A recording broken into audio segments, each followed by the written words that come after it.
Yeah. covered your team. So. Yeah. No, I'm Yeah. just saying, Yeah. all we ever hear about, especially from our area, Okay. on the D3 Hoops blogs, Yeah. all of it is about how Aaron's not a college guy, shouldn't be there. I want one time we take transfers. That's a positive. We have Yeah. good kids, man, that deserve to be in this situation, that deserve to play, have this opportunity, and you know, they can take shots at me, they can take shots at our team, but people need to understand it doesn't phase our guys. Yeah.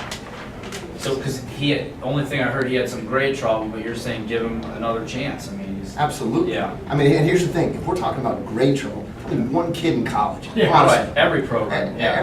That doesn't at some point go, Yeah. probably could have done a little better there. Yeah. You know what I mean? Yeah. And how about getting out of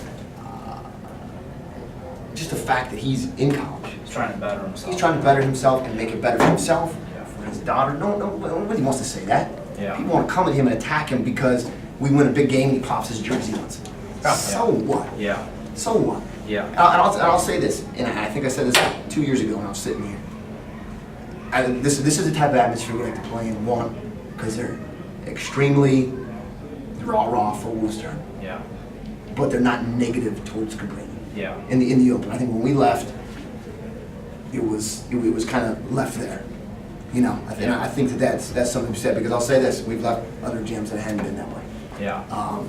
And you know, there's a few people I'd love to someday meet if they put their real name out there as opposed to We fake. run into it. We run it into even stories we write around here. Yeah, people get on with fake names. Yeah, and they get on and they say it. And Easy so. to be brave with Well, fake. let me ask you names. guys, what, third straight road game, not short bus trips either. What are the rides back been like? I mean, what are you guys gonna do on the way back tonight?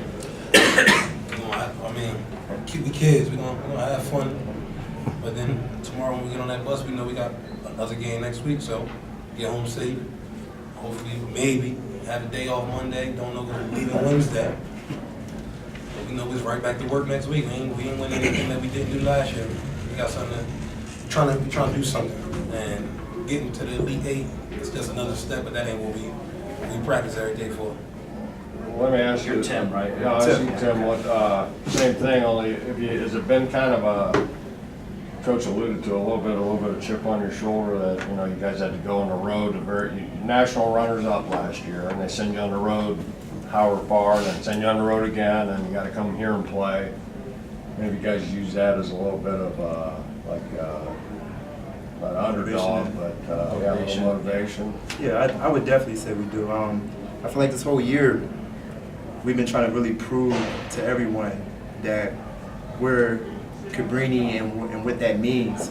And saying that is that we're bought in to win it, and we have a certain goal and expectation that we all buy into. And you know, as far as we come now, we're not content with just being here. You know, we're trying to go all the way. And that's been our whole goal since day one. So. Yeah, I'm writing a column on the great guard play from you guys and from Wooster. Aaron, can you comment on it first? I mean, you know, it was nip and tuck for a while with their Thorpe and Brown, and you guys back and forth. Just talk about being on the floor and that going on. I mean, to me, first half, Coach told us Thorpe go over the top when he screen, and Brown go under. Us being kids and we thinking because we're on the court and we know everything, we wasn't listening. So you see the first half results. He didn't make no twos. Everything was a 3, 4, or 5. Yeah. So now the second half come around, and now he makes 1 3 at the end of the game when it doesn't really matter. But when you listen to what your coach is talking about, and he's watching film more than us every 5 games a night, 8 and 6. You just gotta listen, and it proves when we listen to him, things work out. Did it get back to you that Coach Moore said, from Worcester said in a preview, he calls you like a 6'1" LeBron? Did you hear he said that? The way you drive. I heard about it, but I mean, that's a pretty nice compliment. But do you guys call that when he goes into his just drive mode, where it's like a bull rush? Would you guys call that anything, or nothing. Is that something you've always been able to do with your strength? It's Or open and Yeah. get people involved. All we say is attack for a teammate. So Yeah. If I'm going to the hole and somebody's coming to help, you got to risk your man making that jumper. Yeah. Fran Radford, as you can see, he knocks him down. Yeah. Jeremy Knowles knocks him down. Even A.J. Williams, he's on his little slump right now, but season has showed that he knocks him down. At the end of the day, that's all that really matters. Let me get a quote from Tim on guard play. You had a career high, I think.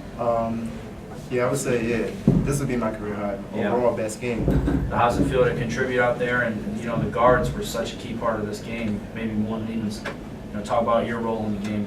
Right. This game I really felt comfortable. I mean, the whole thing about the atmosphere of this team is that everyone's so positive and they have so much faith in each other that, it's like when you miss a shot, it's not a negative thing. It's okay. You know what I mean?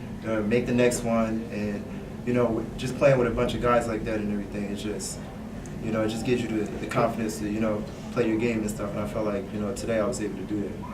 Marcus did that, 17 points out of him, and I was looking at, he scored like 8 right away. I was like, I don't think he's one of their top scorers. I mean, was that something you expected from time to time from Tim? Or? Well, we knew it was there. We knew it was there. We haven't really needed that as much. I would say that the way I thought, the way they were defending us allowed Tim to have a game like this.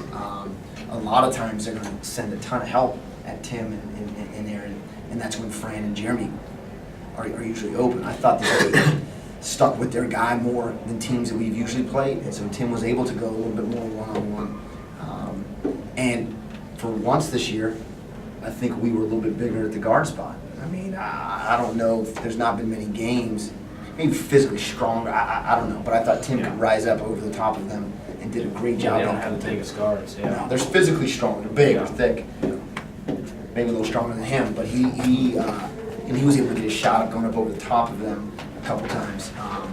So I know there were a couple times, especially during the second half, defensively, you guys really took over the game. I thought it was the defensive end.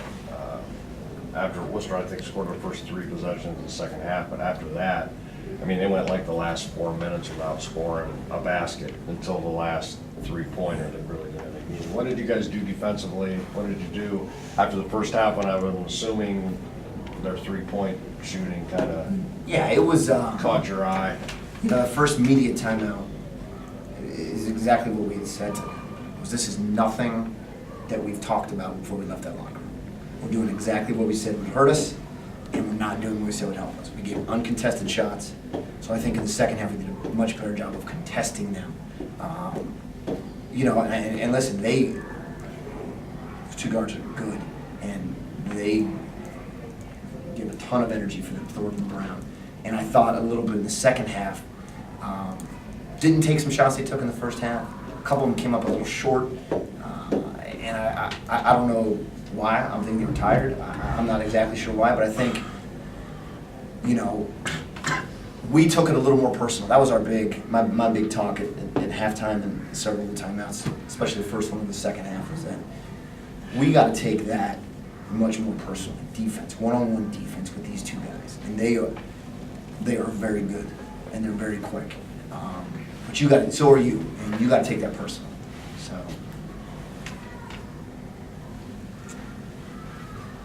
Hey, Aaron, just for a little more on this article on the guard play, were you, back in the day, were you recruited by some D1 schools, and then Yeah, I mean, what schools were looking at you? my top 3 schools was Temple, UTEP, Texas El Paso, and LaSalle University. What happened back then? Was it just grades, or just didn't work out? There was a lot of stuff in my life going on when I was a freshman year in high school. Yeah. Had to do a couple things, take care of my little brother and stuff like that, a lot of moving around. Yeah. So I wasn't really focusing on school like that. I was being a kid, running the streets, playing around too much. But as my junior and senior year came around, I noticed that basketball could do things for you. You can make money playing basketball, not always the NBA, but other things. And Yeah. started taking it a little bit serious, but it was a little too late, but bounced around. Went to a prep school, took a year off, had a daughter, and found this man right here, and he saved me.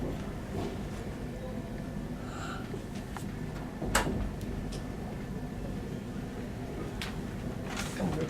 I'm good. Thanks, guys. Good Thanks, luck the rest of appreciate the it. way. All right.